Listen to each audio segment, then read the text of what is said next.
नमो अरिहंताणम, नमो सिद्धाणम, नमो आयर्याणम, नमो वज्रायाणम, नमो लोए संवसाहुणम।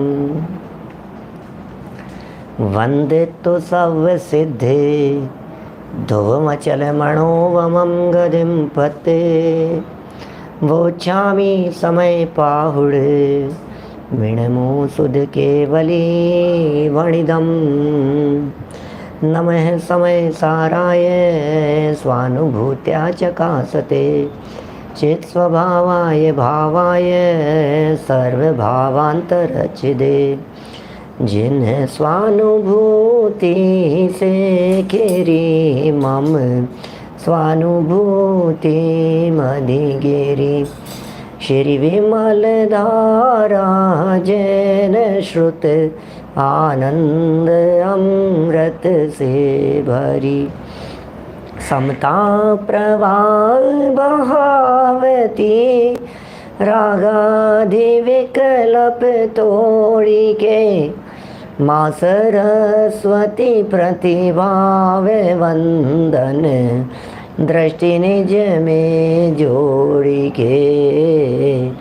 दृष्टि निज में जोड़ी के।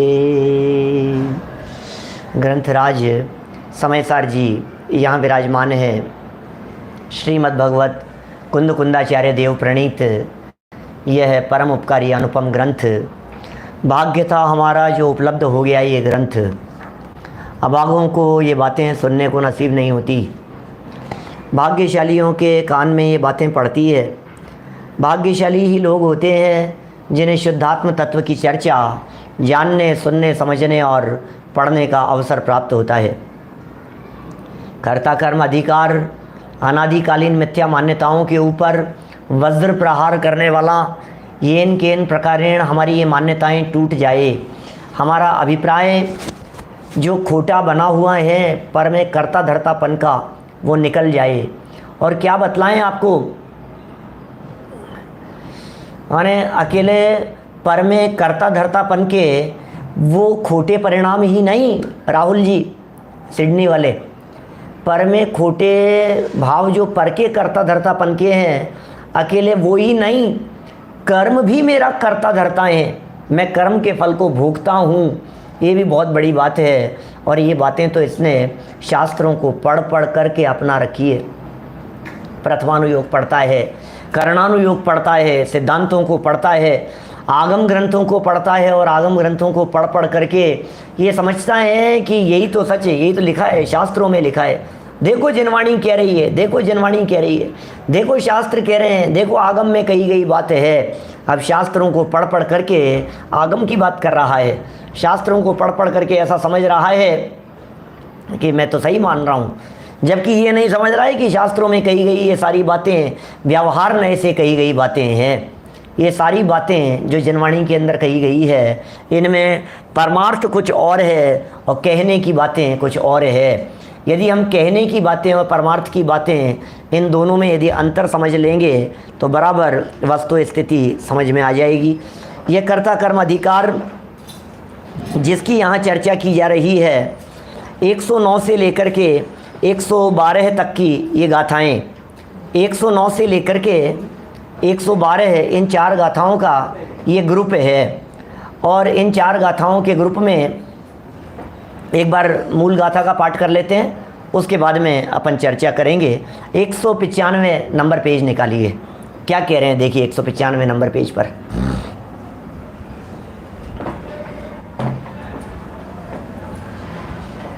सामण्ण पच्चया खलु चौरो वर्णन्ति बंधकतारो।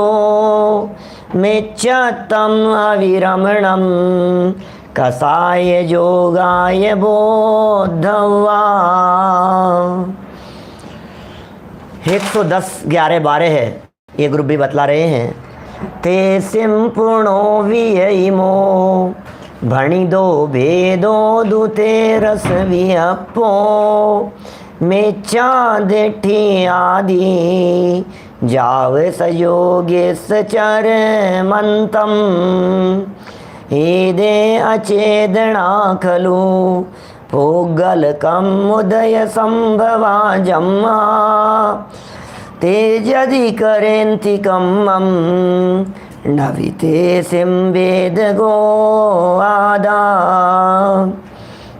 गुण सन्निधादु एदे कम्मं कुवन्ति पच्चया जम्हा तम्मा जीवो कथा गुणाय कुवन्ति कम्माणि। पद्यानुवाद देखिए चारों गाथाओं का, बड़ा सुंदर पद्यानुवाद है। मिथ्यात्व अरु अविरमण योग कषाय के परिणाम है, सामान्य से ये चार प्रत्यय कर्म के करता कहे। मिथ्यात्व आदि संयोगी जिन तक जो कहे गुण थान है, बस ये त्रयोदश भेद प्रत्यय के कहे जिन सूत्र में। पुद्गल कर्म के उदय से उत्पन्न ये सब अचेतन, कर्म के करता है ये वेदक नहीं है आत्मा।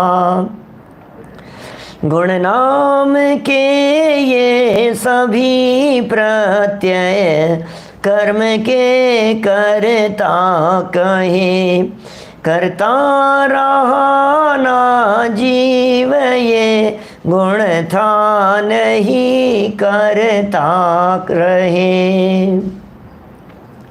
चार गाथाएं बड़ी सुंदर हैं। कौन है बंध का कर्ता? बंध को करने वाला कौन है? आत्मा बंध का कर्ता नहीं है, इस महासिद्धांत का उल्लेख यहाँ हुआ। आत्मा किसी भी रूप में बंध का कर्ता नहीं हो सकता है। आत्मा यदि बंध को करे तो पीछे गाथाओं में कहा नित्य कर्तृत्व का प्रसंग आएगा। तो जब आत्मा इन सबको नहीं करता, बंध को नहीं करता, तो फिर बंध कौन करता है? आचार्य देव कहना चाहते हैं, अरे तुझे क्या लेना देना है बंध कौन करता है? आत्मा ये नहीं करता तो प्रश्न तो ये होना चाहिए फिर आत्मा क्या करे? क्या ना आत्मा की चिंता नहीं है, मैं ये चिंता है कि फिर बंध कौन करता है? अरे भाई, किस कोर्ट ने यदि किसी अपराधी को नहीं, निरपराधी व्यक्ति को ये सिद्ध कर दिया, प्रूव कर दिया कि तुम अपराधी नहीं हो, तुम्हें इसकी सजा मिलने योग्य नहीं है क्योंकि तुमने ये अपराध नहीं किया, तो क्या वो सज्जन साहूकार व्यक्ति ये विकल्प करता है तो फिर किसने मारा? नहीं करता है ना। नहीं साहब, फिर ये बतलाओ साहब, फिर मारा किसने है? हाँ मैंने नहीं मारा, वो तो ठीक है, लेकिन मारा किसने? अरे ऐसे कौन विकल्प करता है? आचार्य देव कहना चाह रहे हैं मूर्ख है। हम तुझे कह रहे हैं, तुझे बाइज्जत बरी कर रहे हैं, तू करता ही नहीं है, तूने कुछ किया ही नहीं है, कर्म तू बांधता ही नहीं है, कर्म बंधन का करता तू है ही नहीं। तो कौन करता है साहब? कौन करता है? नहीं साहब, फिर भी लेकिन पता तो होना चाहिए साहब, मैंने नहीं किया तो आखिर ये अपराध किया किसने था? कर्म प्रकृतियों को करने वाले मिथ्यात्वादी हैं। मिथ्यात्वादी चार प्रत्यय हैं। सामान्य से चार प्रत्यय कह दिए, विशेष विस्तार करते हुए 13 गुणस्थान कह दिए, उन्हें कर्ता कह करके पुकारा है। वैसे तो पुद्गल है, पुद्गल ही उनका कर्ता है, बंध का कर्ता तो पुद्गल है। सामान्य से पुद्गल करता है, और यदि विशेष में बात करें तो विशेष को भी सामान्य रीति से देखें तो चार प्रत्यय, मिथ्यात्व विरति कषाय योग, और यदि थोड़ा सा आगे बढ़ करके देखें तो 13 गुणस्थान, ये ही वास्तव में कर्ता कहे गए हैं, इन्हें ही कर्ता कहा है। ये सब अचेतन है और इसलिए इन्हें कर्ता कह दिया। देखिए हम टीका पढ़ रहे थे, यहाँ टीका की तरफ बढ़ते हैं। 197 नंबर का पेज और टीका। आज कोशिश करेंगे कि ये सब संपन्न हो जाए। अपनी चर्चा सरल है, बातें सब लगभग बतलाई जा चुकी है, बस एक अनेकांतिक दृष्टिकोण की चर्चा जरूर करूंगा आप लोगों के बीच में, और वो चर्चा जयसेनाचार्य देव ने खुल करके की है।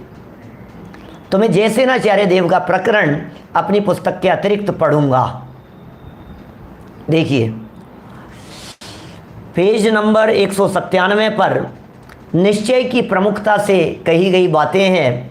इन बातों को पढ़कर, इन बातों को सुनकर कोई जीव निश्चयवासी हो जाएगा ऐसा भ्रम मत रखना, क्योंकि आचार्य देव स्वयं ही बैलेंस बनाते हुए चलते हैं और अनादिकाल से इस जीव को निश्चय का पक्ष कभी आया ही नहीं, निश्चय का पक्ष ही नहीं आया। इस भ्रम से कि मैं कहीं निश्चयवासी न हो जाऊं, निश्चय की चर्चाएं यदि पढ़ेगा सुनेगा ही नहीं तो शुद्ध तत्व की उपलब्धि कैसे होगी। भैया परमार्थ की उपलब्धि का प्रयोजन भूत तो एकमात्र निश्चय ही है, उसी से प्रयोजन की सिद्धि होती है। और ये निश्चय भी कथन मात्र नहीं है, कहने मात्र के लिए नहीं है, ये निश्चय हकीकत है, ये वस्तु स्थिति है। इसलिए इन बातों को बराबर रीति से समझना। मैंने बैलेंस बनाएंगे, बैलेंस बना करके चलते हैं। कोई तो निश्चयवासी नहीं दिखता है। व्यवहार का पक्ष इतना गाढ़ा बैठा हुआ है लोहड़िया जी, क्या बताऊं मैं आपको, इतना गाढ़ा बैठा हुआ है। बार बार में ये समझाए जाने पर भी कि तुम पर के करता नहीं हो, आत्मा तो शुद्ध ही है, आत्मा तो परमात्मा ही है, उसके बावजूद भी क्या 23 घंटे इसके दिलो दिमाग में जो बातें घूमती है ना इधर उधर की, वो इतनी हावी रहती है कि 1 घंटे की चर्चा, पौन घंटे की चर्चा कब निकल जाती है पता ही नहीं लगता है। वही बात आती है, तो फिर पूजा तो कर लूँ, तो फिर भक्ति तो कर लूँ, तो फिर ऐसा तो कर लूँ, फिर उपवास तो करना पड़ेगा, फिर नियम तो लेना पड़ेगा, फिर व्रताधिक तो अंगीकार करने। अरे साहब कुछ तो कहो साहब, अरे साहब ऐसा कैसे चलेगा साहब, इतना बार बार समझाए जाने पर भी। अरे मैं क्या बतलाऊँ भाई विपिन शास्त्री जी, मैं क्या कहूँ, सुनने वालों तक निश्चयवासी नहीं हो रहे हैं तो नहीं सुनने वालों का तो क्या होगा। रोजाना जिनके कर्तृत्व के ऊपर चोट पड़ रही है उनका कर्तृत्व नहीं टूट रहा है, तो फिर जिन्होंने ये बातें सुनी नहीं है उनका क्या होगा। कान में पढ़ना दुर्लभ है, कान में पढ़ना दुर्लभ क्या।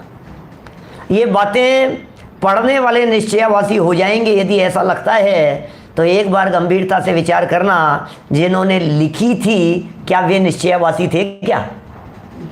जब लिखने वाले ही निश्चयवासी नहीं थे तो पढ़ने वाले कैसे निश्चयवासी हो जाएंगे क्या।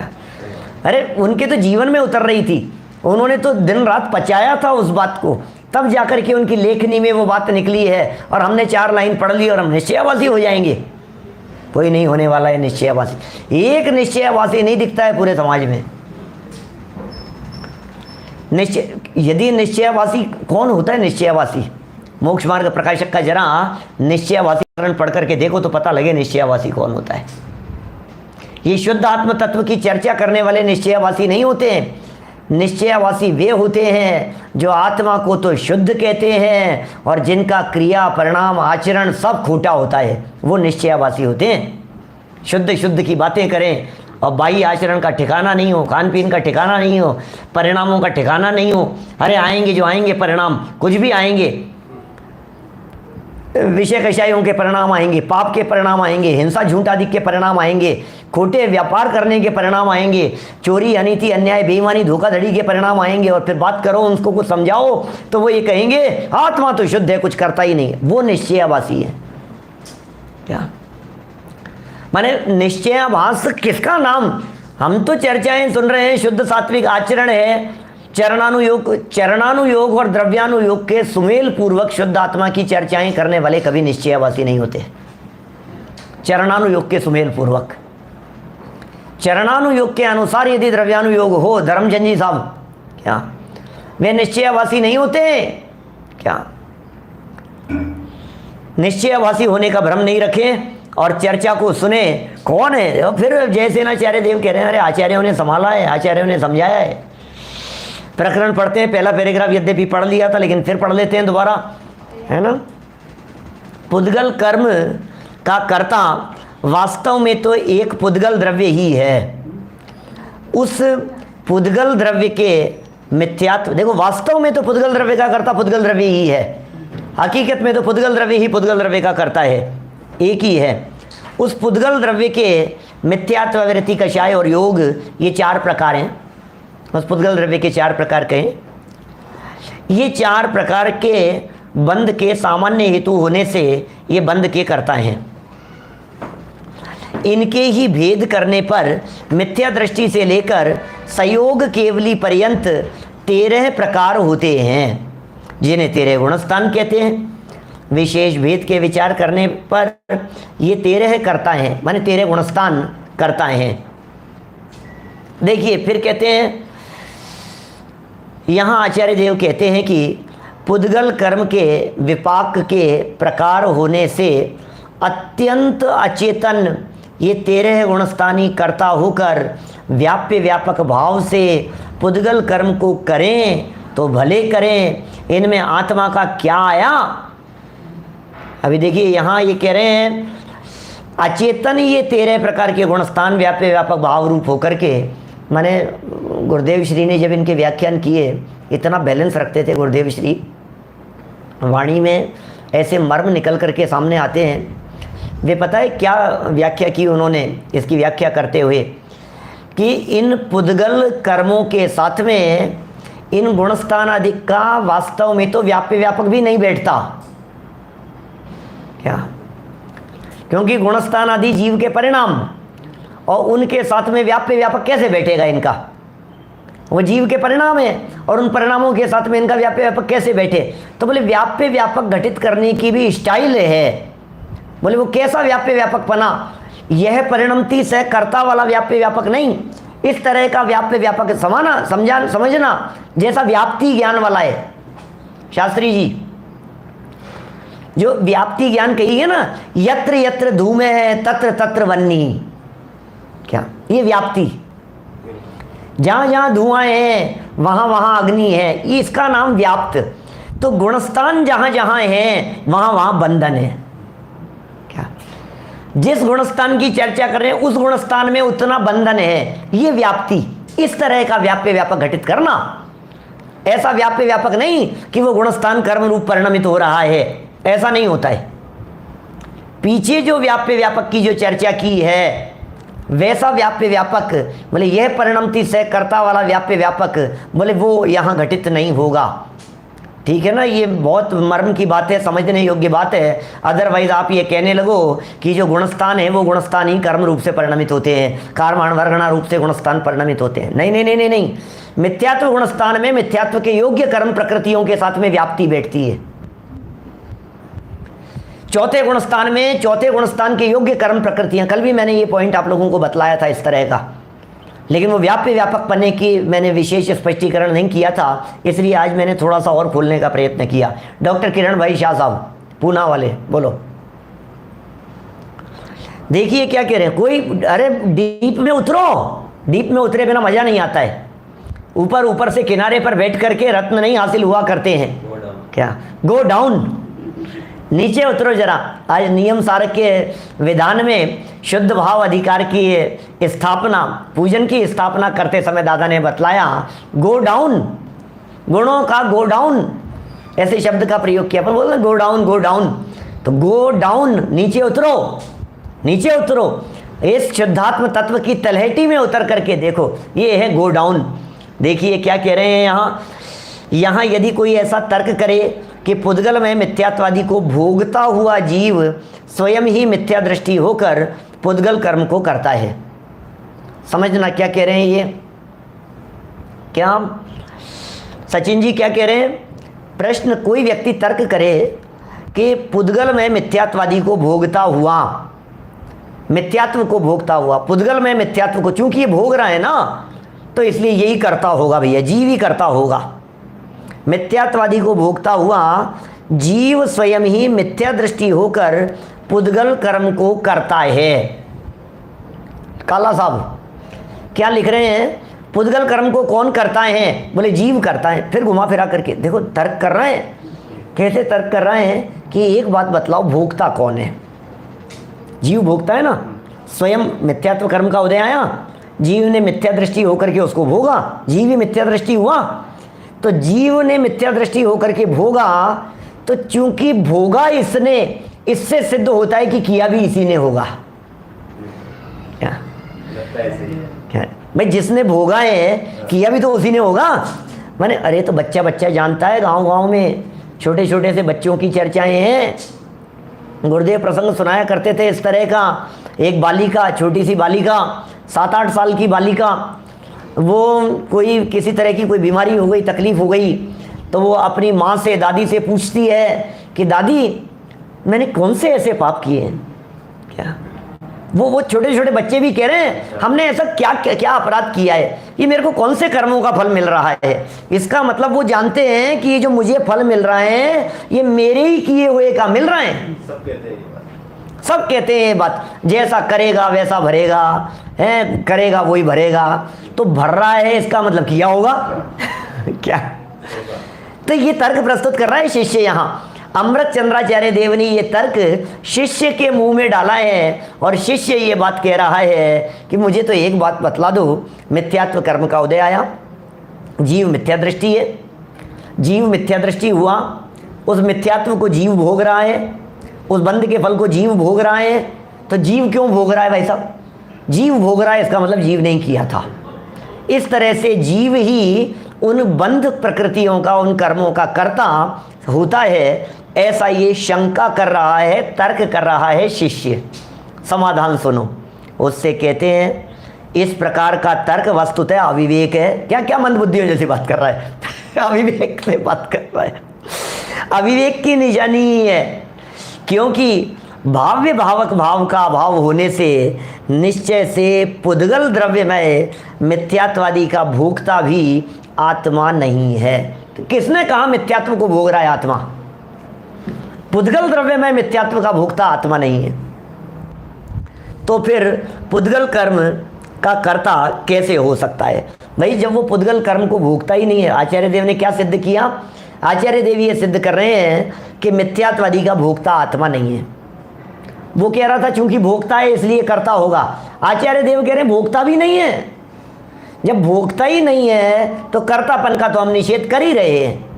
जैसे भोक्ता नहीं उसी प्रकार से कर्ता भी नहीं है। इससे यह सिद्ध हुआ कि गुण माने गुणस्थान शब्द से कहे जाने वाले पुद्गल द्रव्य में 4 सामान्य प्रत्ययों के भेद रूप, 4 सामान्य प्रत्यय, उनके भेद रूप 13 विशेष प्रत्यय, प्रत्यय माने कारण, ये ही कर्मों को करते हैं। इसलिए जीव पुद्गल कर्मों का अकर्ता है, किंतु गुण माने गुणस्थान ही उनके कर्ता हैं, और वे गुण तो पुद्गल द्रव्य ही हैं। गुण तो पुद्गल द्रव्य ही है। गुण माने कैसे प्रयोग मिलते हैं शास्त्रों में, जनागम का मर्म यदि नहीं समझो और विवक्षाएं नहीं समझो तो कौन कहे गुण का अर्थ गुणस्थान होता है। गुण माने गुणस्थान है। गुण शब्द का प्रयोग गुणस्थान के अर्थ में क्या माने, गुण शब्द का जो अर्थ है ये गुणस्थान के अर्थ में जो प्रयोग किया गया है, ये आचार्य कुंद कुंद स्वामी की सूक्ष्म दृष्टि है। और अमृत चंद्राचार्य देव यदि इसको गुणस्थान नहीं कहते तो हम तो गुण ही गुण समझते रहते। हम तो ये समझते हैं कि गुण ही पुद्गल द्रव्य में है। हम तो ये समझते हैं कि जीव के गुण ही करता है, जीव के गुणी। हाँ देखो इसका जीव का जो गुण है ना, ज्ञान अज्ञान ये सब जो है, यही वास्तव में ये सुखी दुखी हो रहा है, इसी का जो परिणाम है, इसी के जो गुण हैं, इसी के चारित्र गुण हैं, यही बंधन करा रहा है। अरे गुण माने गुणस्थान, गुण का अर्थ गुणस्थान किया जा रहा है यहाँ। इससे यह सुनिश्चित हुआ कि पौद्गलिक कर्मों का कर्ता एक पुद्गल ही है। देखो भाई टीका तो संपन्न हुई, दादा इसके संबंध में क्या कह रहे हैं? रंच मात्र कठिनाई नहीं होगी। देखो मैं समझाता हूँ, अभी तो स्पष्टीकरण तो आप करेंगे। देखो यहाँ प्रत्ययों को बंध का कर्ता कहा जा रहा है। जो प्रत्यय है ना उनको बंध का कर्ता कहा जा रहा है, क्योंकि यह तो स्पष्ट किया ही जा चुका है कि बंध का कर्ता भगवान आत्मा नहीं है, आत्मा बंध का कर्ता नहीं है। ऐसी स्थिति में यह प्रश्न उत्पन्न होना स्वाभाविक ही है कि जब आत्मा बंध का कर्ता नहीं है तो फिर बंध का कर्ता कौन है? ये प्रश्न उठना बहुत नेचुरल है। ये प्रश्न उठता है कि फिर आत्मा ने नहीं किया तो किया किसने? क्या जैसे होता है ना, कमरे में चद्दर पर कहीं गंदगी फैली हुई है, कुछ ढोला हुआ है और हमने बच्चे को डांटना शुरू किया, बेवकूफ़ दिखता नहीं है, यहाँ फैलाते हैं क्या? नहीं नहीं मैंने नहीं किया। फिर तूने नहीं किया तो किसने किया? किया किसने ये बता। तो ऐसे ही ये कह रहे हैं, प्रश्न तो बनता है कि फिर करता कौन है, क्योंकि बंद होता है, बंद होता तो है ही, जब बंद होता है तो उसका करने वाला भी कोई ना कोई तो होना ही चाहिए। बंद होगा तो उसका करने वाला भी होना ही चाहिए, क्योंकि कर्ता के बिना कार्य का होना संभव नहीं है। कर्ता नहीं है तो कार्य भी नहीं होगा, कर्ता होगा तो कार्य होगा, कार्य होगा तो कोई ना कोई करने वाला होगा। बिल्कुल ऐसा नियम है, बिना किए हुए कोई कार्य होता नहीं है। लड्डू बनाने वाला कोई तो होगा, बिना बनाए लड्डू कैसे बनेंगे? किसी ने तो बनाया होगा, किसी ने तो किया होगा। इसी प्रश्न के उत्तर में यहाँ कहा जा रहा है कि बंध के कारण प्रत्यय हैं, वे प्रत्यय सामान्य से 4 भागों में विभाजित किए जाते हैं। उन प्रत्ययों को 4 भागों में बांटा है, वे 4 प्रकार के हैं, मिथ्यात्व, अविरति, कषाय और योग। इन 4 प्रत्ययों को 13 गुणस्थान के रूप में विभाजित कर सकते हैं। अतः यहाँ कहा गया कि मिथ्यात्व से संयोग केवली पर्यंत जो 13 गुणस्थान हैं, वे भी इन 4 प्रत्ययों के कारण बनते हैं। 13 क्यों कहे? कल हमने चर्चा की थी। 13 की बात क्यों कही अश्विनी जी साहब? क्योंकि वो अयोग्य है, और अयोग्य है, अयोग से आश्रव नहीं होता, योग तक से आश्रव है।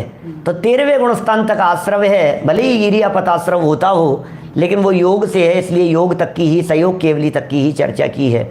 अतः इन 13 गुणस्थानों को भी बंध का कर्ता कहा जा सकता है। कहा क्या जा सकता है? इन गाथाओं में, माने इन गाथाओं में उन्हें बंध कर्ता कहा गया है, और उनका नाम संक्षेप में गुण ही रखा है। क्या बंध का कर्ता कहा भी गया है, और संक्षेप में उनका नाम गुण ही रखा गया है। अतः इन गाथाओं की अंतिम पंक्ति में कहा गया है कि गुण ही कर्म करते हैं, अतः भगवान आत्मा अकर्ता है। अंतिम लाइन के अंदर ये बात कह दी है, गुण ही करता है, और गुण करता है इसलिए आत्मा अकर्ता है। प्रमाद कहाँ चला गया बीच में? प्रमाद को कषाय में गर्भित कर लो। मिथ्यात्व, अविरति, प्रमाद, प्रमाद बीच में था ना, और कषाय और योग। तो अब इसको कहाँ गर्भित करें कि प्रमाद के आगे पीछे वालों के अंदर उसको गर्भित कर दो। ऐसे होता है ना, जैसे वो 5 लोग बैठे हुए थे, 4 बैठे हुए थे, अब बीच में किसी को आना है, तो बीच में बीच वाला जो था वो आना है, तो वो इन दोनों ने जगह कर दी, तो बीच में आ गया। अब बीच वाला उठ करके चला गया, तो ये जो थे ना, कुछ इधर वाला इधर फैल गया और कुछ इधर वाला इधर फैल गया। ऐसा होता है ना, 5 लोग थोड़े से फंस करके बैठे हुए थे किसी जगह पर, और सेंटर वाला उठ गया, तो सेंटर वाले के उठने पर फर्क किसको पड़ेगा? इधर वाला और इधर वाला, ये जो दोनों हैं, ये दोनों थोड़े से अच्छे से फैल गए। तो प्रमाद चला गया, तो प्रमाद गया, प्रमाद को हटाया, तो प्रमाद का जो भेद प्रभेद थे वो सब कहाँ गर्भित हो गए? बोले अविरति में और कषाय में। अविरति और कषाय में गर्भित हो गए। कैसे करेंगे? करके देख लो, करो, चलो। आप लोग रोक देते हैं मेरे को बढ़ते बढ़ते। चलो फिर क्या हुआ? 4 प्रमाद के 15 भेद बतलाओ। 5 इंद्रिय विषय, 4 विकथा, 4 कषाय, है ना, 13 हो गए।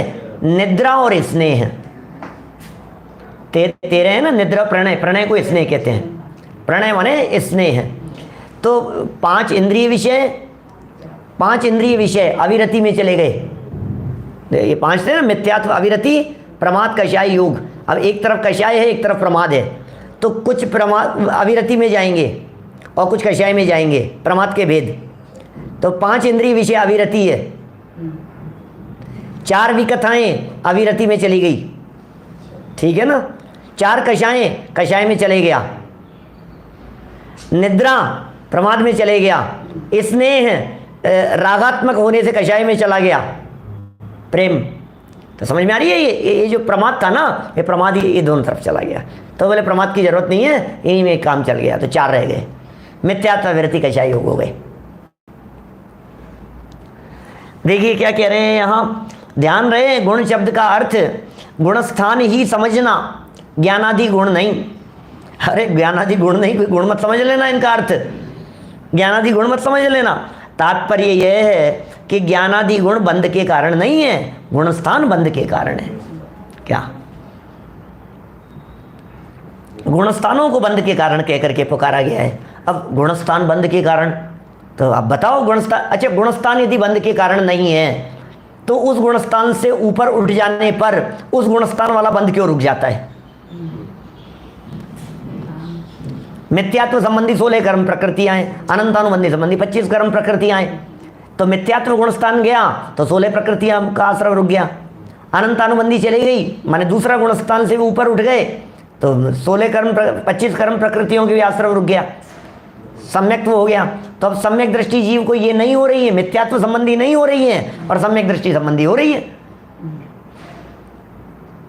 सम्यक दृष्टि जीव है, भावलिंगी मुनिराज हैं, 6ठे 7वें गुणस्थानवर्ती मुनिराज है। अब आहारक कर्म प्रकृति और तीर्थंकर कर्म प्रकृति ये मिथ्यात्व के नहीं होता था बंधन, और इनके होता है। तो इस गुणस्थान में होता है ना, तो वो गुणस्थान उसका करता है, गुणस्थान के साथ में उन कर्म प्रकृतियों के बंधन की व्याप्ति बैठ रही है, इसलिए गुणस्थान ही करता रहे। देखिए बहुत सुंदर प्रकरण है, यद्यपि ये बातें यहाँ बहुत अच्छे ढंग से अत्यंत स्पष्ट कर दी गई सरल शब्दों में कि भाई आत्मा अकर्ता है, आत्मा अकर्ता है, आत्मा अकर्ता है। लेकिन उसके बावजूद भी जैसे आचार्य देव इन बातों को नए विभाग से स्पष्ट करते हैं, नीचे नहीं है आपकी पुस्तक में, आप तो सिर्फ उपयोग एकाग्र करके सुनना। जो बातें जयसेनाचार्य की टीका में मिली हैं अतिरिक्त पढ़ने को, स्पेशल है, मैं 5-7 मिनट लगेंगे, 5-10 मिनट, आप 10 मिनट थोड़ा सा दिल थाम करके बैठना, समय सारा अनुशीलन यदि आपके पास में हो तो 178 नंबर पेज है दूसरे भाग का, जिनके पास घर में हो वो खोल ले, नहीं तो कोई बात नहीं, चिंता नहीं करें। बस ये प्रकरण कभी कभी आ जाता है, जयसेनाचार्य देव कभी कभी ऐसी बातें कह देते हैं कि वो लगता है कि यार ये क्या बात कह दी इन्होंने अलग हटके। तो वो बात मैं आपके सामने प्रस्तुत कर रहा हूँ। इनकी शैली प्रश्नोत्तर शैली है, नए विभाग से इन गाथाओं का स्पष्टीकरण करते हैं। तात्पर्य वृत्ति टीका है, निश्चय नय के से अभेद विवक्षा में बंध का कर्ता एक पुद्गली है। ये तो वही बात है, भेद विवक्षा में 4 प्रत्यय मूल प्रत्यय बंध के कर्ता कहे हैं और उत्तर प्रत्यय तो बहुत होते हैं, माने इन्होंने 13 नहीं कह करके बहुत सारे कह दिए, फिर तो बहुत सारी चीज़ें हैं जो बंधन के कारण है। सामान्य का अर्थ क्या? सामान्य का अर्थ क्या? एक सामान्य की भी एक ऐसी परिभाषा दी है जो अन्यत्र मिलना ही दुर्लभ है। सामान्य की परिभाषा दूसरी जगह नहीं मिलेगी। विवक्षा का अभाव होना ही सामान्य शब्द का अर्थ है। क्या? विवक्षा का अभाव होना ही, विवक्षा नहीं है, यही सामान्य का अर्थ है। सामान्य के व्याख्यान में सर्वत्र यही अर्थ लगाया जाना चाहिए। फिर ये कह रहे हैं मिथ्यात्वादी जो भाव प्रत्यय हैं वो शुद्ध निश्चय से अचेतनीय है। समझना, नए लगा रहे हैं, शुद्ध निश्चय से अचेतन है क्योंकि वे पुद्गल कर्म के उदय से प्रकट होते हैं, और अशुद्ध निश्चय से जीव के, मैं भाव बतलाता हूँ, यहाँ से नहीं पढ़ता हूँ, आप समझने की चेष्टा करना क्या कह रहे हैं। मिथ्यात्व आदि ये जो कर्म प्रकृतियाँ हैं, ज्ञानावरण आदि कर्म हैं, इन कर्म का कर्ता कौन? क्या? तो बोले इन कर्म का कर्ता जीव है या इन कर्म का कर्ता ये मिथ्यात्वादी है? जीव का कर्ता इन कर्माण वर्गणाओं का, कर्म प्रकृतियों का, बंध का, इन बंध का कर्ता आत्मा है या इन बंध का कर्ता पुद्गल है? बोलो क्या कहना है? अभी तक तो यही बतलाया गया, पुद्गल है। ये सब आत्मा पुद्गल, आत्मा नहीं करता, इन कर्मों को पुद्गल कर रहा है, इन कर्मों को पुद्गल कर रहा है। तो आचार्य देव कह रहे हैं ये जो मिथ्यात्वादी रूप जो तेरे परिणाम हुए ना, उन परिणामों को देखने से पता लगता है अशुद्ध निश्चय से आत्मा ही इनका करता है। क्या क्या लिख रहे हैं? अशुद्ध निश्चय से, क्या संजय जी साहब, अशुद्ध निश्चय से आत्मा ही उसका करता है, और शुद्ध निश्चय की दृष्टि से देखने पर पुद्गल उसके कर्ता हैं। अब नए बदल जाते हैं तो दृष्टि बदल जाती है, नए बदल जाते हैं विवक्षा बदल जाती है, विवक्षा बदल जाती है तो प्रकरण स्वरूप बदल जाता है, सब कुछ। क्या क्या प्रकरण दे रहे हैं यहाँ, प्रकरण किस तरह का बतला रहे हैं? ये कह रहे हैं अशुद्ध निश्चय नय और शुद्ध निश्चय नय, बस इनकी अपेक्षा से यदि आप देखेंगे तो बात आपको बदली हुई नजर आएगी। एक एग्जाम्पल दिया यहाँ, पुत्र किसका? देवदत्त का या देवदत्ता का? है? देवदत्त पुरुष है, देवदत्ता उसकी स्त्री है, और पुरुष किस, ये पुत्र किसका है? बोलो, माता का है या पिता का है?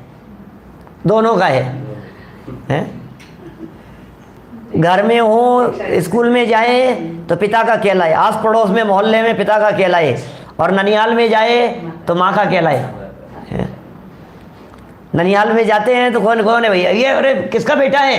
ये अनीता का, सुनीता का, जो भी नाम हो ऐसे बोलते हैं ना अपन, उनका बेटा है। वहाँ कोई पुरुष को याद नहीं कर रहा है, और यहाँ कोई माँ को याद नहीं कर रहा है। अपेक्षा बदलते ही बात बदल जाती है भाई साहब। तो हमने कहा बोलो इन बंधन का कर्ता कौन कौन है? इस बंधन का कर्ता?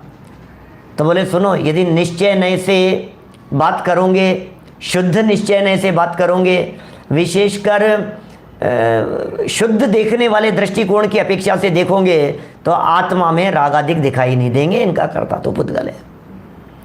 शुद्ध निश्चय नय से इनका कर्ता पुद्गल है, और अशुद्ध निश्चय नय से देखो तो बोले आत्मा ही करता है। और एक और तीसरा नय बतलाया, बोले सूक्ष्म शुद्ध निश्चय नय से देखो, माने परम शुद्ध निश्चय से देखो। तो उन्होंने कहा कि परम शुद्ध निश्चय से देखने पर तो हमें ये दिखाई नहीं देते, क्या कहें हम।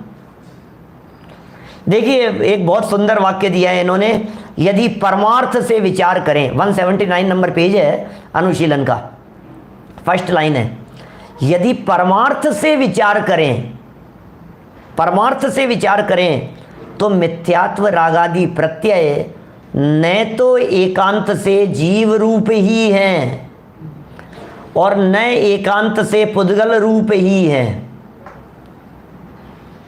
आ गया ना, आचार्यों ने बात संभाल ली ना, कितना स्पष्ट कह दिया। यदि हम बात करें परमार्थ से बात करें, परमार्थ रूप से विचार करें, जयसेन आचार्य देव लिख रहे हैं, आचार्य जयसेन तात्पर्य वृत्ति टीका इन गाथाओं की समय सार की टीका में लिख रहे हैं, वो कह रहे हैं ये प्रत्यय न तो एकांत से जीव हैं, ये एकांत से जीव भी नहीं, और न एकांत से पुद्गल रूप ही है, एकांत से जीव रूप भी नहीं है, एकांत से पुद्गल रूप भी नहीं है। और एग्जाम्पल दिया, किंतु चूने और हल्दी के संयोग से उत्पन्न हुई कुमकुम के समान वे भी जीव और पुद्गल के संयोग से उत्पन्न होते हैं। चूना और हल्दी मिलकर के, पहले भी हमने एक दिन इस एग्जाम्पल की चर्चा की थी, चूने और हल्दी मिले हुए होने की बात कही थी। किसका है ये लाल रंग किसका है? ये हल्दी का है कि चूने का है? किसका है ये? अरे हल्दी और चूना इन दोनों को मिलकर के, हल्दी पीली होती है, चूना सफ़ेद होता है, हल्दी और चूना इन दोनों के मिलने से लाल पन्ना दिखाई देता है, लेकिन वो लाल पन्ना तो अलग ही है, इनका नहीं है। बोले आचार्य देव कहते हैं ऐसा कि पूछ रहे हैं कि भाई लाल लाल किसका है, लाल किसका है? तो आचार्य देव कहते हैं हमें तो लाल दिखाई नहीं दे रहा, किसका पता है लाल रंग किसका है? हमें तो लाल पन्ना दिखाई नहीं देता है। कि साहब दिख रहा है ना कि नहीं है? जैसे मान लो कपड़ों के ऊपर हल्दी गिर गई, तो कपड़े के ऊपर हल्दी गिर गई तो क्या करते हैं सुनील जी सराफ साहब? धोएंगे उसे, धोआ तो जैसे ही धोना प्रयास किया, साबुन लगाया तो लाल दिखने लगेगा वहां, क्योंकि हल्दी गिरी थी और साबुन में क्या है? वो है चूना। क्या हल्दी गिरी थी और साबुन में चूना है, तो हल्दी और चूना मिला और क्या हो गया? लाल दिखने लगा। फिर क्या हुआ? लाल दिखते दिखते आपने उसको धोया, क्या जब धोया तो धोने पर वो चूना निकल गया तो फिर पीला दिखने लगा, और ज़्यादा धुला तो फिर वो पीलापन भी निकल गया और सफ़ेदी रह गई। ख्याल में आ रही है बात? यदि वे दोनों मिल गए होते तो फिर अलग नहीं हो सकते थे, लेकिन धुलते धुलते ही हमें अलग होते हुए दिखाई देते हैं। इससे सिद्ध होता है कि वे मिले ही नहीं हैं। उक्त कथन का निष्कर्ष क्या है? बोलो, निष्कर्ष क्या है? जवाब दे रहे हैं, स्त्री पुरुष के संयोग से उत्पन्न बालक को एकांत से अकेले पुरुष का कहना या एकांत से अकेली स्त्री का कहना जिस प्रकार मिथ्या है, उसी प्रकार जीव पुद्गल के संयोग से उत्पन्न मिथ्यात्व रागादि को एकांत से अकेले जीव का कहना या एकांत से अकेले पुद्गल का कहना मिथ्या है। बोलो, क्या बात कह रहे हैं? अरे शुद्ध निश्चय की दृष्टि से, परम शुद्ध निश्चय की दृष्टि से, विशेष शुद्ध निश्चय की दृष्टि से इन्हें पुद्गल का कहा जा रहा है। आचार्य देव शुद्ध नहीं की अपेक्षा से बात कर रहे हैं। तुम अशुद्धता देखने वाला अपना दृष्टिकोण हावी मत करना अभी यहां पर। क्या तुम अभी अशुद्धता देखने वाले दृष्टिकोण को मत लाना। हम शुद्धता की बात कर रहे हैं और तुम अशुद्धता की बात कर रहे हो। हम तुम्हें शुद्धता दिखा रहे हैं और तुम, अरे हलवा खा रहा है अभी, विष्टा को याद मत करना हलवा खाते समय। अरे शादी विवाह का प्रसंग चल रहा है अभी, मरने वालों को याद मत करना। ये बात मत कहना, एक न एक दिन तो पता है ये जो शादी हो रही है ना इस लड़की की, ये है ना विधवा हो जाएगी। तो चुप रहना कि नहीं, सच गलत नहीं कह रहा हूं, सच कह रहा हूं मैं। या तो ये विधवा हो जाएगी या ये विदुर हो जाएगा, है जरूर होगा। अच्छा, ऐसा होगा या नहीं होगा? होगा, लेकिन ये चर्चा करने लायक नहीं है ना। खीर में मूसल डालने का काम करता है कमल जी बढ़िया साहब। जो बात शुभ घड़ी की चल रही है विवेक सिंह जी, ऐसी मंगलमय घड़ी, ऐसा मंगलमय प्रसंग, ऐसी मंगलमय चर्चा, तुझे भगवान बना रहे हैं, तुझे भगवान बता रहे हैं, तुझे परमात्मा कह करके पुकार रहे हैं। शुद्ध नए के दृष्टिकोण से बात कर रहे हैं और तू अशुद्ध वाले दृष्टिकोण की बात करता है। निकाल दे अपने उस दृष्टिकोण को। चलिए चलते हैं अपन नीचे, कुछ 4 पंक्तियां और बची है, उनकी चर्चा करके अपनी बात को पूरी करेंगे। अंतिम निष्कर्ष क्या कहते हैं, अंतिम बातें इन गाथाओं के संदर्भ में क्या कह रहे हैं। शुद्ध की जो चर्चा है, वो शुद्धता की चर्चा आज हम करने वाले हैं एक सायंकालीन विशेष प्रवचन के रूप में। वो करेंगे शुद्धता की चर्चा। देखिए अभी यहाँ सुनिए, जब भगवान आत्मा बंध का करता नहीं है, अब ये क्या क्या सिद्ध किया, भगवान आत्मा बंध का करता नहीं है तो वे कर्म का भोगता भी नहीं है। जब बंध का करता नहीं है तो कर्म का भोगता भी नहीं है। अब करता भी नहीं है इसलिए भोगता भी नहीं। जब किया ही नहीं तो फिर भोगेगा क्यों? भोगता नहीं है इसलिए करता भी नहीं है, करता नहीं है इसलिए भोगता भी नहीं है, क्योंकि जो करता होता है भोगता भी वही होता है। जो करता होगा वही भोगता होगा, जो भोगेगा उसी ने किया होगा। अरे इसको सजा हो गई। देखो दुनिया में ऐसा कहा जाता है, किसी व्यक्ति को जेल हो रही थी, कोई सज्जन व्यक्ति दिखाई देते थे, बहुत बहुत सज्जन थे, शरीफ दिखाई देते थे, पुलिस ले गई उनको, पकड़ करके ले गई, सजा हो गई उनको। अब समाज में आप कितना भी कहो नहीं नहीं इन्होंने कुछ नहीं किया जी, ये तो बहुत शरीफ हैं, ये तो बहुत शरीफ हैं, तो सामने वाला क्या कहता है, नहीं नहीं कुछ तो किया ही होगा, कुछ तो किया ही होगा भाई साहब। ऐसे ऐसे थोड़ी ना होता है, किया तो होगा ही। जब सजा मिल रही है इसका मतलब किया तो होगा ही। तो भोक्तापन से कर्तापन निकल करके सामने आता है। जब भगवान आत्मा बंध का करता नहीं है, जब किया ही नहीं है, तो कर्म का भोक्ता भी नहीं है, क्योंकि जो कर्ता होता है भोक्ता भी वही होता है। इन गाथाओं में एक बात यह भी कही गई है कि अचेतन पौद्गलिक कर्मों के उदय से उत्पन्न होने के कारण ये गुणस्थान भी अचेतन है। देखना साहब, थोड़ी मार्मिक बातें हैं गाथा के अंदर। अभी नए चक्र नहीं समझा रहा हूँ, नए समझाऊंगा बाद में। क्लास चलती है हमारी 11 बजे के आसपास, तो उसमें हम नए समझा रहे हैं, अभी नए समझा रहे हैं निश्चय व्यवहार क्या है। ये समझना बहुत ज़रूरी है, क्योंकि अभी पौद्गलिक कर्मों का कर्ता भी जीव को कहा जा सकता है।